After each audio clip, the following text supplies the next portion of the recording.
धूमिल जी की कविता है, कविता के द्वारा हस्तक्षेप। जब मैं अपने ही जैसे किसी आदमी से बात करता हूँ, जब मैं अपने ही जैसे किसी आदमी से बात करता हूँ, साक्षर है पर समझदार नहीं है, समझ है लेकिन साहस नहीं है। वह अपने खिलाफ चलाने वाली साजिश का विरोध खुलकर नहीं कर पाता और इस कमजोरी को मैं जानता हूँ लेकिन इसलिए वह आम मामूली आदमी मेरा साधन नहीं है। यह मेरे अनुभव का सहभागी है और बनता है। जब मैं उसे भूख और नफरत और प्यार और जिंदगी का मतलब समझाता हूँ और मुझे कविता में आसानी होती है, जब मैं ठहरे हुए को हरकत में लाता हूँ,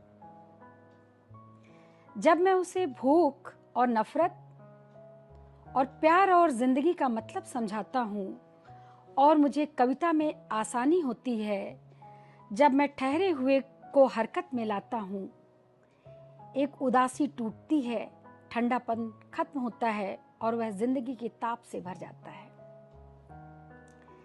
मेरे शब्द उसे जिंदगी के कई स्तरों पर खुद को पुनरीक्षण का अवसर देते हैं। मेरे शब्द उसे जिंदगी के कई स्तरों पर खुद को पुनरीक्षण का अवसर देते हैं। वह बीते हुए वर्षों को एक एक कर खोलता है, वर्तमान को और पारदर्शी पाता है, उसके आर पार देखता है और इस तरह अकेला आदमी भी अनेक कालों और अनेक संबंधों में एक समूह में बदल जाता है। मेरी कविता इस तरह अकेले को सामूहिकता देती है और समूह को साहसिकता। इस तरह कविता में शब्दों के जरिए एक कवि अपने वर्ग के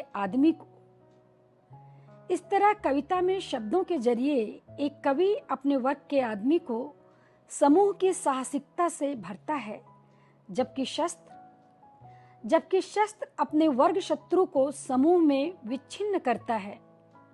यह ध्यान रहे कि शब्द और शस्त्र के व्यवहार का व्याकरण अलग अलग है। शब्द अपने वर्ग मित्रों में कारगर होते हैं और शस्त्र अपने वर्ग शत्रु पर।